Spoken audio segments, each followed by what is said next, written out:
In this Star Wars gaming news update video, I will be sharing with you details on a new re-release. It is for Star Wars Jedi Power Battles. Before we do take a look at gameplay, the release date and new features, make sure you do subscribe to this channel so you won't miss any future news updates on Star Wars games. So this will be a surprise, to be sure, but a welcome one for some people, depending if you care about this game. So it released almost 25 years ago, just after The Phantom Menace did release, and it is getting a full-on re-release on new platforms with new features and more. And this is coming from Aspyr, who previously did the Bounty Hunter re-release just in August, which was a very good re-release, one that fans have very much enjoyed. However, they did also release the Battlefront Classic Collection, which many of us absolutely detested. They have done plenty of Star Wars games, but I've seen most people asking for Rogue Squadron, so I hope that one is next, but for now, we do have Jedi Power Battles. I do hope this will be one of the better re-releases by Aspyr that they've done, because the Battlefront Classic Collection situation just can't be repeated, although this game doesn't have any online component, so there is that to consider. It will be releasing on all the new major platforms, so Xbox Series X and S, Xbox One, PS5, PS4, PC via Steam, and the Nintendo Switch. The release date is January 23rd, 2025, so still a few months to go, which is a bit surprising considering that Aspyr tends to announce these re-releases just a month or so before they do actually release. This is a few months out, and the Battlefront Classic Collection is far bigger and more popular and whatnot, but that was announced very close to its release date, whereas this is, a few months out, so I'm not sure why that is, but just something I noticed. This is not one of those emulated games that PlayStation has been doing. That is completely emulated, not a proper re-release with new features and such. This is an actual proper re-release on all platforms. In case you haven't played this game or you just have forgotten, you're able to play as a variety of characters such as Mace Windu, Obi-Wan Kenobi, Padme, Plo Koon, Qui-Gon Jinn, and more. This new re-release actually does include some new features, so there is a lightsaber toggle for returning players who actually will remember that some of the lightsabers in the original version were incorrect. So Mace Windu had a blue lightsaber blade rather than purple. So with this toggle, you're able to have the original looks if you do want the blue for whatever reason, or the new updated purple, which is obviously correct. The same can also be said for Ki-Adi-Mundi, Plo Koon, and Adi Gallia. Also, the game will have all of the secret characters and levels unlocked at the very beginning, so you don't actually have to unlock them. They're available right from the get-go, so as soon as you get the game. And they've actually added 30 new playable characters into the game, so it's not just the original secret characters, but they've also added a rifle droid, Staff Tusken Raider, Ishi Tib, Weequay, and more.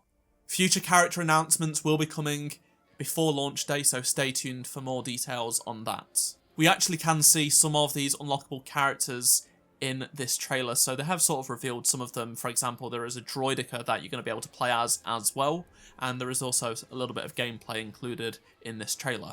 In terms of graphics, we don't have many specifics, but what we can see is just how much sharper and clearer the image is compared to the original version. It can run up to 4K resolution according to the Xbox Game Store listing, but this trailer is at 1080p 60 frames per second, so you are getting that 60 frames per second, which is going to be great, as well as much higher resolutions all the way up to 4K.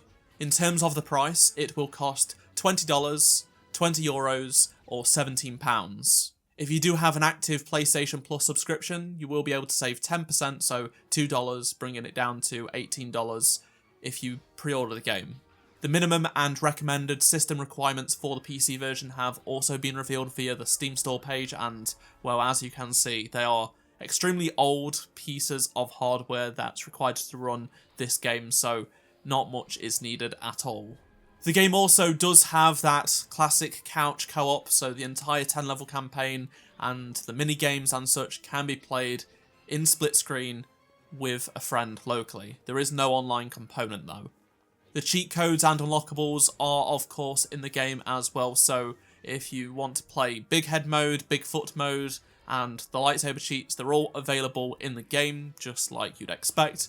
and you can also unlock character progression, combos and stats and things like that by achieving high scores to keep the gameplay fresh and rewarding. Plus, for the very first time, there is a new loader droid boss, which is playable via a cheat code.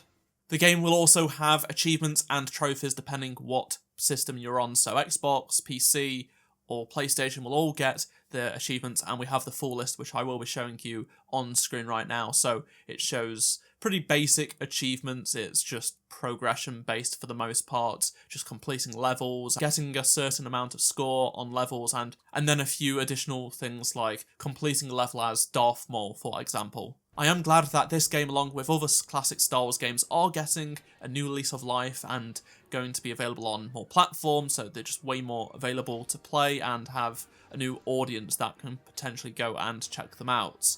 I would like to see the Revenge of the Sith game coming up, Rogue Squadron, games like that. I do believe Revenge of the Sith and Rogue Squadron are by far the most requested, so fingers crossed those are next up, but we've been waiting quite some time for those.